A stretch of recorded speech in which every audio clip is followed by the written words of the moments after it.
Om Swastiastu. Perkenalkan, nama saya Niwayan Aipurnami, kelas 11 MIPA 2, nomor absen 30.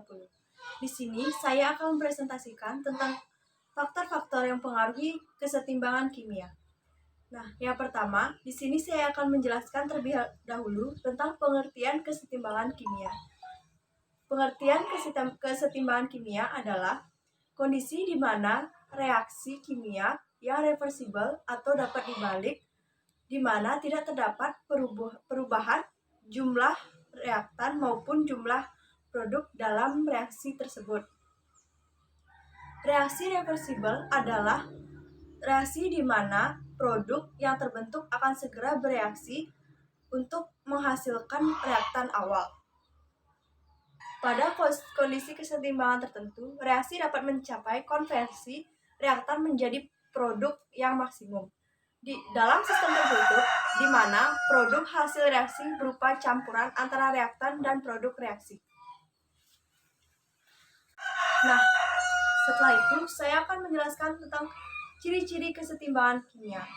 Berikut karakteristik suatu reaksi kimia dapat dikatakan telah mencapai kesetimbangan kimia, antara lain: 1.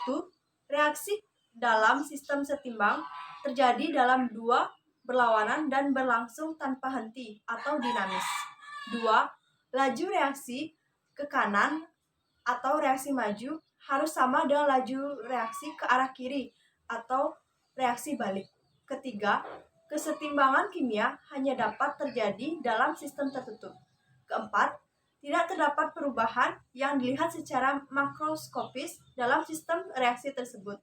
Yang kelima, katalis tidak mempengaruhi kesetimbangan, melainkan hanya berperan dalam mempercepat laju reaksi.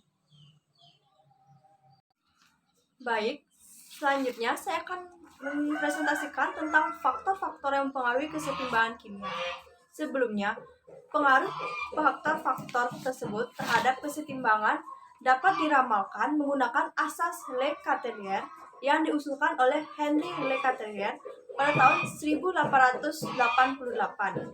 yang berbunyi, jika suatu faktor luar mempengaruhi kesetimbangan, maka kesetimbangan akan bergeser untuk mengurangi pengaruh tersebut sampai diperoleh kesetimbangan yang baru. Selanjutnya, berikut saya akan menjelaskan beberapa faktor-faktor yang mempengaruhi kesetimbangan kimia. Yang pertama, faktor perubahan konsentrasi. Berdasarkan asas Le Chatelier, apabila konsentrasi reaksi atau produk reaksi berubah, maka kesetimbangan akan bergeser untuk mengurangi pengaruh perubahan konsentrasi yang terjadi sampai diperoleh kesetimbangan yang baru. Ada dua cara konsentrasi zat, yaitu yang pertama, menaikkan atau menurunkan konsentrasi reaksi atau hasil reaksi. Jika konsentrasi reaksi dinaikkan, maka akan bergeser ke kanan. Sebaliknya, jika konsentrasi reaksi diturunkan, maka konsentrasi reaksi akan bergeser ke kiri. Yang kedua, jika konsentrasi produk dinaikkan, maka kesetimbangan akan bergeser ke kiri. Sebaliknya, jika konsentrasi produk reaksi diturunkan, maka kesetimbangan akan bergeser ke arah kanan. Yang kedua, pengenceran. Pengenceran atau penambahan pelarut cair, misalnya air, akan menurunkan konsentrasi reaksi zat-zat terlarut di dalamnya. Dan yang ketiga adalah perubahan suhu. Perubahan suhu terkait dengan pelepasan atau penyerapan kalor pada reaksi kesetimbangan apabila reaksi ke kanan menyerap kalor atau reaksi endoten, maka reaksi ke kiri akan melepas kalor atau reaksi eksoten. Demikian pula sebaliknya.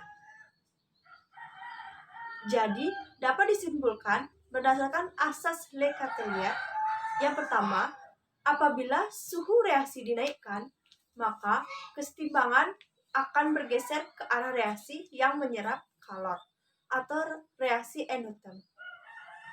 Yang kedua, apabila suhu reaksi diturunkan, maka kesetimbangan akan bergeser ke arah reaksi yang melepas kalor atau reaksi eksoton. Sekian presentasi dari saya. Jika ada kesalahan kata, mohon dimaafkan. Akhir kata saya ucapkan terima kasih. Ngaturang para mesanti. Om Santi Santi Santi Om.